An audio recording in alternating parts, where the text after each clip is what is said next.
Una ciudad es un mosaico. La ciudad se divide en distritos, estos en barrios, aquellos en calles, las calles en portales.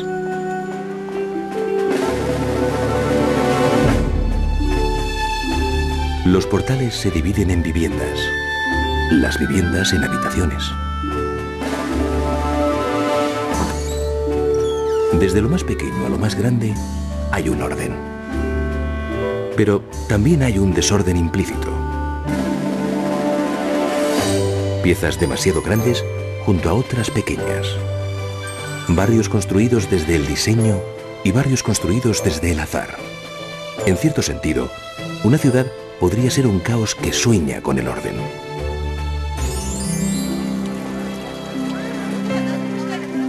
A principios del siglo XX, el arquitecto Antoni Gaudí decoró el bancal de un parque con baldosas de desecho, adaptadas al capricho y la imaginación.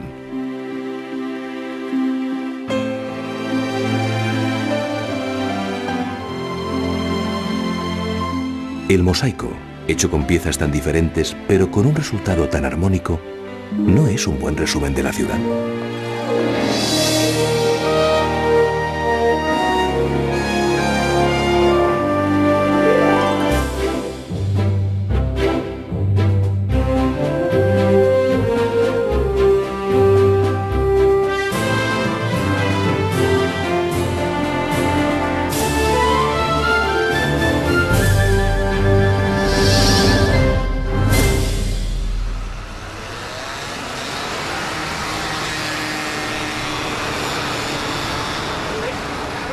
Con poco más de 1,5 millones de habitantes, Barcelona es la segunda ciudad más poblada de España y la 10ª de Europa. Además, su área metropolitana es aún más impresionante. Compuesta por más de 30 municipios, alcanza una cifra cercana a los 4 millones de habitantes. En ella viven más del 60% de los catalanes. Barcelona y l'Hospitalet están separados por una calzada, y Barcelona y Sant Adrià del Besòs por un puente. Limitada a su vez por el mar y la montaña, Barcelona es una ciudad casi sin suelo. Por lo tanto, no se trata tanto de crecer como de renovarse. El Mediterráneo es el elemento embrionario de Barcelona. Pobladores, invasores y en las últimas décadas, cruceros con turistas. Mucho de lo que Barcelona es, llegó por el mar. Mucho antes de los romanos, el territorio estaba ocupado por pequeñas poblaciones layetanas.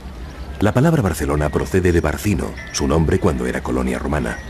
Durante el siglo XV fue uno de los centros más importantes del Mediterráneo y con el desarrollo industrial llegó a ser la primera ciudad del país. Al final del siglo XX, gracias a los Juegos Olímpicos de 1992, dio un giro vertiginoso y desde entonces no ha parado de cambiar.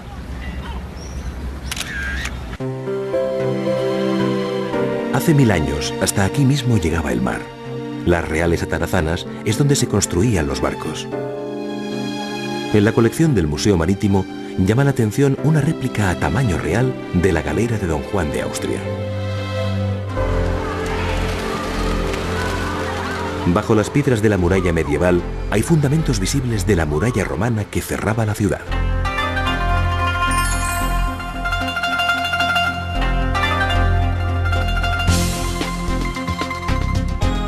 Es posible que muchos que creen conocer Barcelona desconozcan que en las entrañas de Ciutat Vella hay un largo recorrido subterráneo por los restos de lo que fue la Barcelona romana.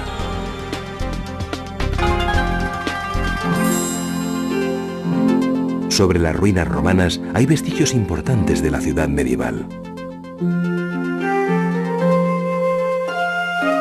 El barrio gótico, donde no todo es gótico, es la expresión más armónica de la Barcelona medieval y renacentista.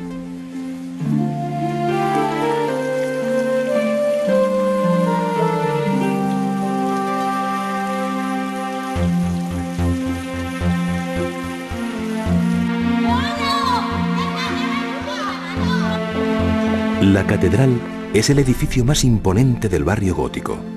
Su interior recoge la luz tamizada, típica de la adecuación de este estilo al luminoso Mediterráneo.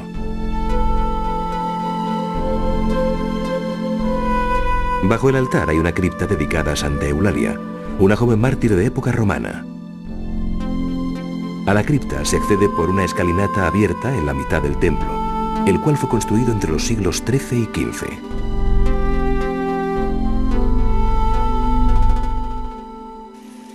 Ocas. El claustro de la catedral evoca un tiempo de silencio y sosiego, vida monacal y recogimiento.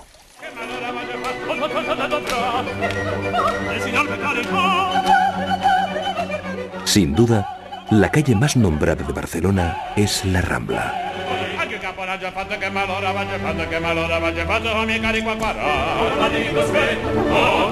De la Rambla se ha dicho de todo: un torrente continuo de gente, un muestrario de la humanidad, o la más diversa fauna urbanita que acude a mirar y a ser mirado.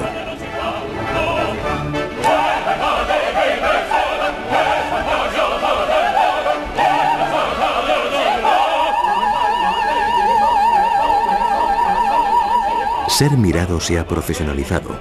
La Rambla no solo es una calle, sino un escenario.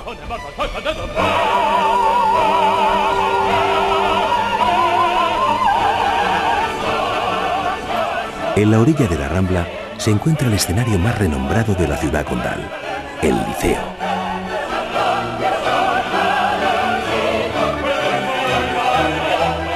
Renacido de sus propias cenizas, el Liceo es no solo uno de los teatros de ópera de referencia mundial, sino toda una institución, especialmente en una ciudad que tiene una vocación musical sobresaliente.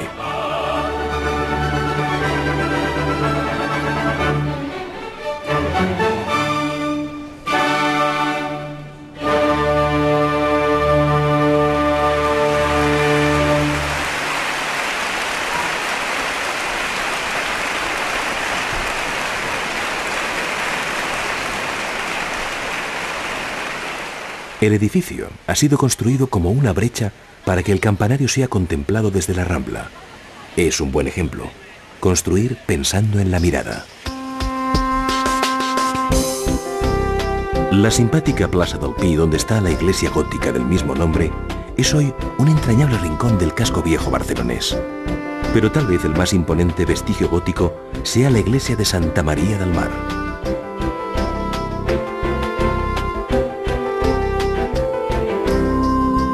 Grandeza y austeridad, columnas apolíneas, espacio abierto.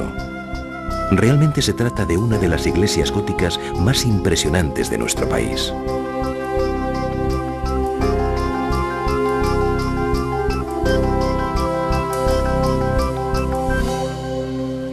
En un lado de la plaza de Sant Jaume está el ayuntamiento, justo enfrente la Generalitat. No hay muchas ciudades que reúnan de modo simétrico el poder municipal y el poder autonómico. Quizás sea una metáfora de algo que se nos escapa. En todo caso, este espacio fue desde siempre el corazón de Barcelona. El ayuntamiento está ubicado en un palacio que a lo largo de su historia sufrió múltiples reformas. La escalinata nos traslada al Salón de Ciento, ya que eran 100 los notables que formaban el Consejo de la ciudad desde los siglos XIII al XVIII.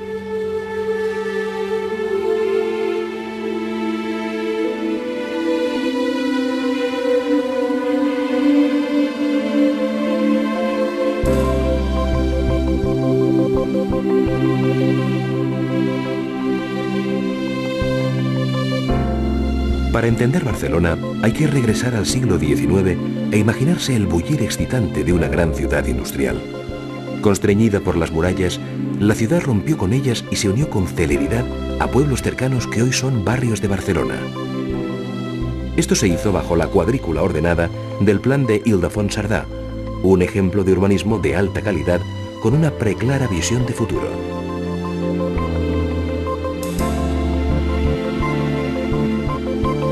Uno de los elementos diferenciales del Plan Cerdà es la existencia de chaflanes en todas las esquinas, lo que sin duda aumenta la visibilidad de los automovilistas.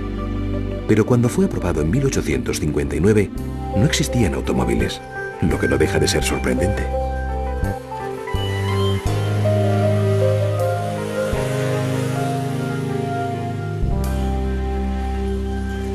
En 1888, Barcelona aprovechó la energía de la Exposición Universal para crecer y y consolidarse.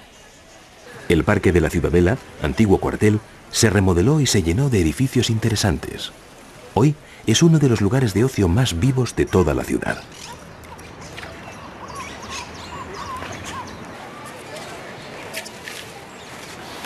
En el corazón del parque está la conocida Dama del Paraguas.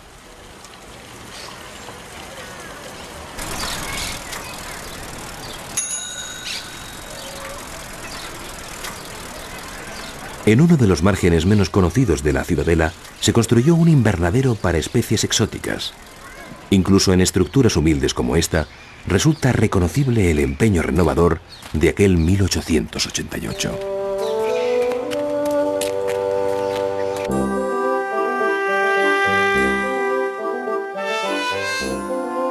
El crecimiento de Barcelona por aquella época es imparable y singular. Al albor del éxito europeo del modernismo, este termina siendo el estilo con el que se viste la nueva Barcelona. La boyante burguesía gustosamente se deja enamorar por el modernismo, al tiempo que se establece una competencia frenética para intentar destacar el propio edificio. Como en otros momentos de la historia, la vanidad se erige como motor del arte. La sublimación de la curva, la incorporación de iconografía medieval, la idealización de la figura femenina, la imaginación llevada a sus límites. El modernismo lo abarca todo: muebles, joyas, artes decorativas y, sobre todo, arquitectura. Los arquitectos se convierten en la referencia del momento.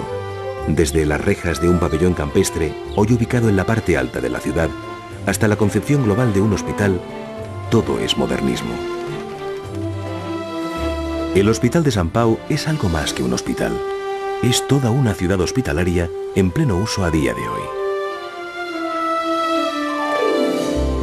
El Palau de la Música Catalana es un brillante ejemplo de que es con imaginación, y no precisamente con los mejores materiales, con los que se construye un auditorio pleno de sugerencias estéticas.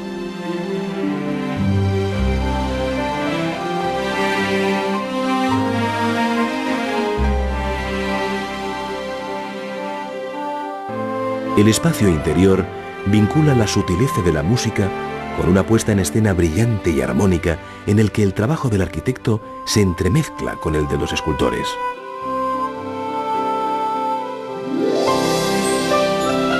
Si en muchos lugares del mundo es aconsejable escuchar la música con los ojos cerrados, no es precisamente aquí donde hay que hacerlo.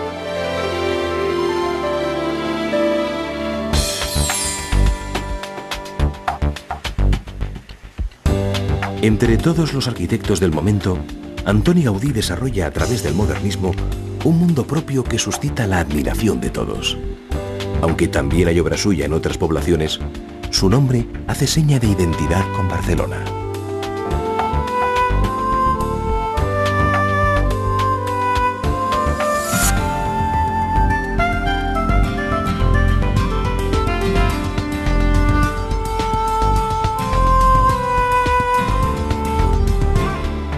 El Parque Güell estaba destinado a ser zona residencial, pero terminó siendo un curioso parque. Moldeado a medias por la naturaleza y la imaginación gaudiniana, es uno de los lugares preferidos por los turistas.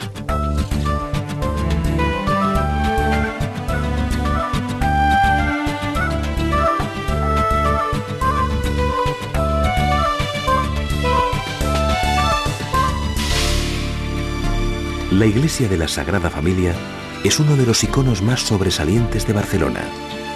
Proyecto inconcluso, financiado con cuestaciones públicas desde su origen, fue para Gaudí su obra principal, hasta el punto de que terminaba aplicando a este proyecto novedades arquitectónicas que desarrollaba en otros.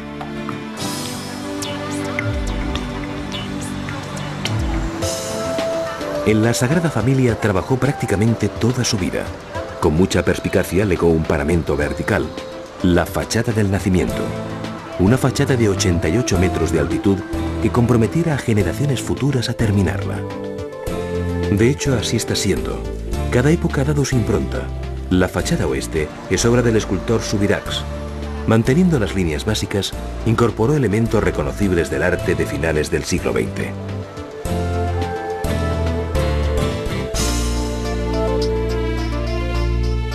La estructura simula huesos y máscaras y huye de las líneas rectas.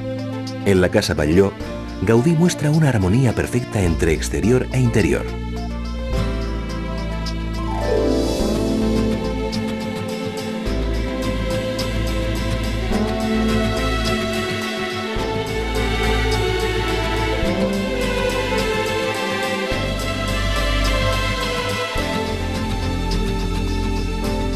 Adentrarse en el interior de la Casa Batlló es sentir el aliento de la imaginación convertido en vivienda. Nada se deja al azar. Todo ha sido pensado hasta el detalle.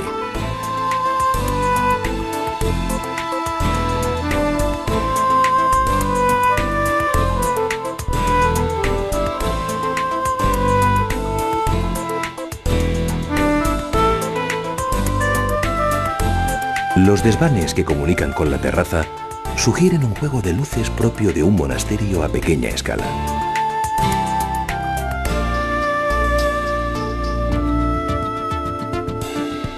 Las chimeneas son seres imponentes, casi orgánicos, a punto de saltar sobre los tejados y asomarse al vacío.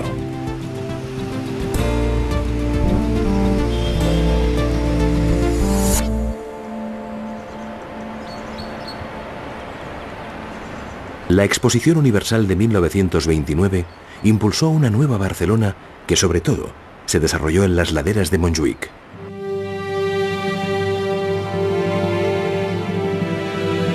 En la actualidad, algunos pabellones de la Feria de Muestras de Barcelona destacan en los flancos laterales de la Avenida de la Reina María Cristina.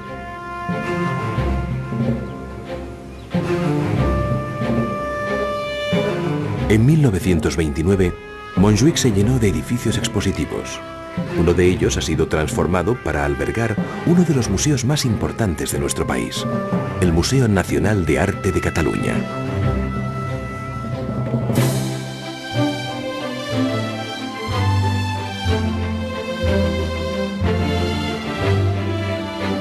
Una gran sala sirve de distribuidor de las distintas colecciones ubicadas en el Palacio Nacional. Aquí se encuentra la mejor y mayor colección de arte románico del mundo.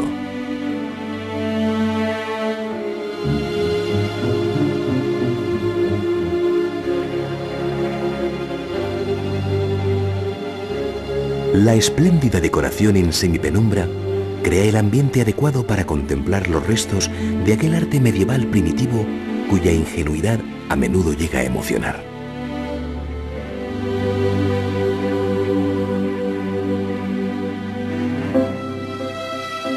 Hay también arte gótico y una estupenda colección de cerámica, pero el museo se ha convertido en muestrario completo de obras pictóricas y escultóricas que proliferaron en la Cataluña de final del XIX y la vincularon a las vanguardias europeas.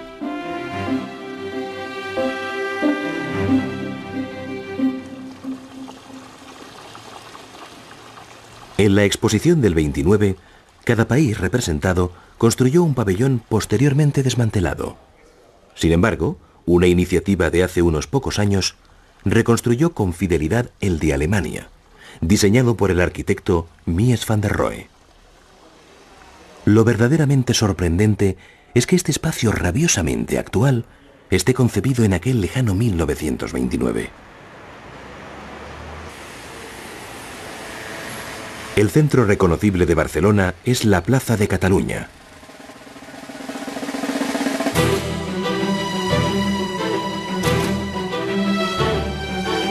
Bajo tierra hay una Plaza de Cataluña paralela, toda una red de intercambiadores en los que bulle el movimiento de la ciudad y en el que queda patente que Barcelona no es solo Barcelona, sino toda su área metropolitana. El área metropolitana la convierte en una ciudad policéntrica. De modo que si en sentido estricto la Plaza de Cataluña no es el centro, no es porque no lo sea, sino porque hay otros. El metro es un buen ejemplo de ello. La vida cambia de lugar y va con nosotros. Todo fluye.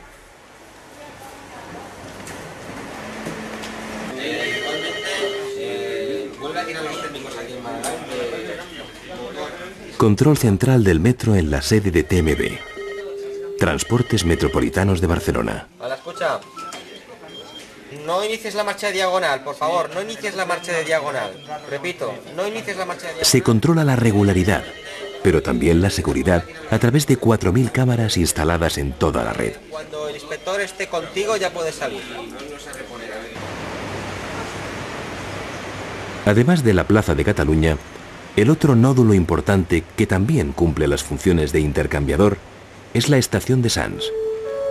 Pero la estación con más glamour es sin duda la estación de Francia. No hay que olvidar que el primer tren que hubo en la España peninsular fue la línea Barcelona-Mataró en 1848.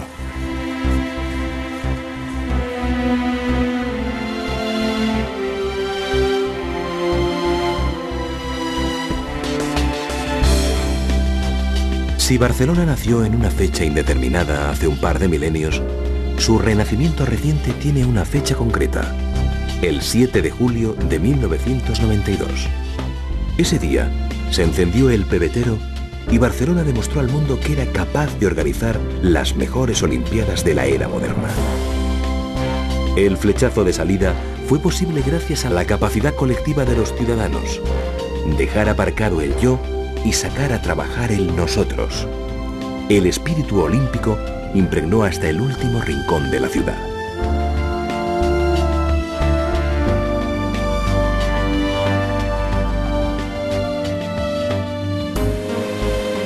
Además del éxito organizativo, la ciudad aprovechó el evento para cambiar sustancialmente. Con inteligencia se apostó por un modelo que separaba en 4 localizaciones la actividad olímpica urbana. Y en buena lógica no había más remedio que conectarlas con una vía rápida. Ahí nacieron las rondas. Además, se modificó el alcantarillado y la traída de aguas, el alumbrado y las telecomunicaciones. Por si fuera poco, se hizo una transformación sin precedentes de zonas industriales en zonas residenciales. Por último, Barcelona, acostumbrada a dar la espalda al mar, giró sobre sí misma 180 grados y se abrió a él. A partir de entonces, Barcelona se reconcilió con el Mediterráneo, proyectando grandes paseos y recuperando sus playas.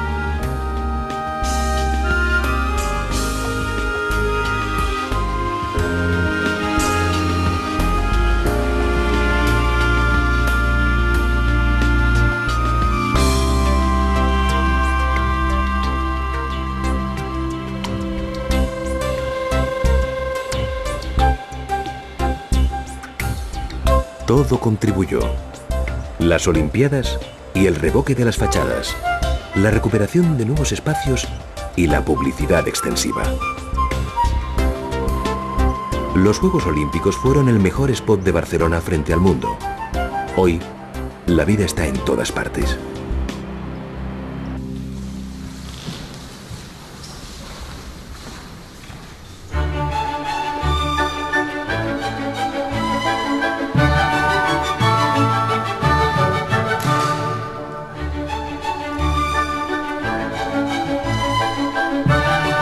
Muchas de las últimas jornadas de actores catalanes han salido del Instituto del Teatro.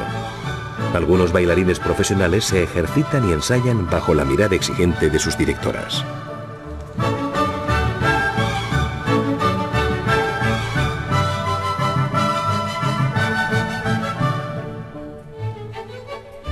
A menos de 500 metros, los turistas disfrutan de parecido equilibrio artístico en la obra de Joan Miró.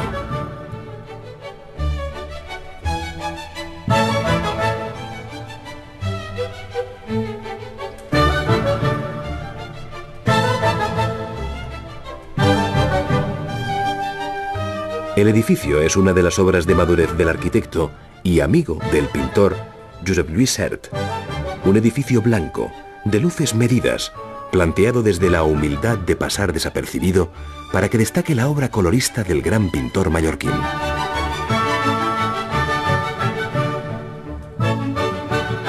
Barcelona cuenta con más de 50 museos. Sin embargo, uno de los más visitados es bastante atípico.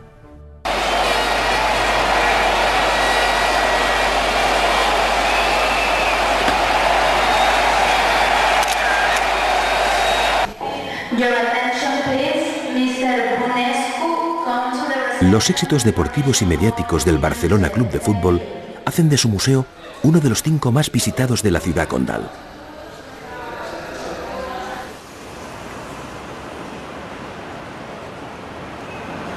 Otros visitantes decididamente no irán a ningún museo. Están en su derecho. Tal vez prefieran salir de compras por uno de los muchos centros comerciales, algunos como este, proyectados por arquitectos de moda.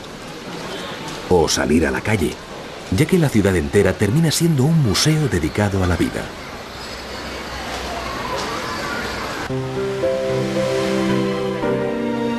Abrir los ojos y pasear por la playa de la Barceloneta un domingo es darse cuenta de que los barceloneses siempre encuentran cómo pasarlo bien. Barcelona es una ciudad de negocios, pero también es una ciudad divertida, europea a la vez que mediterránea.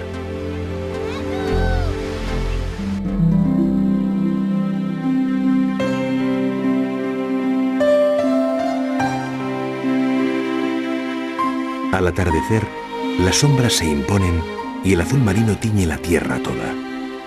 Pero los ciudadanos prolongan la vida más allá del ocaso. Las luces imprescindibles se adelantan para encarar la penumbra. Vertebrada por 1000 quehaceres, más allá del modernismo y las vanguardias, las exposiciones universales y las olimpiadas, la Barcelona moderna diariamente inventa y reinventa nuevos escenarios. Habrá que verlos.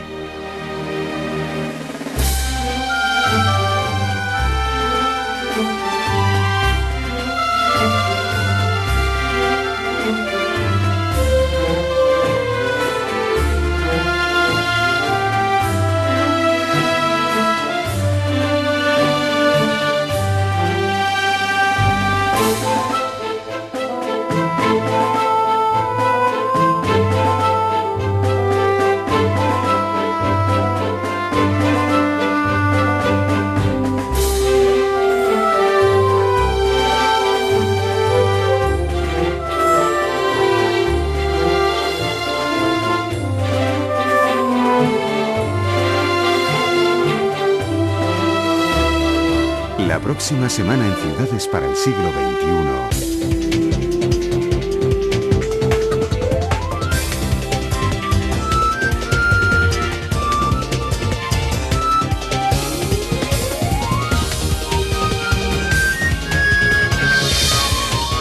Barcelona, segunda parte.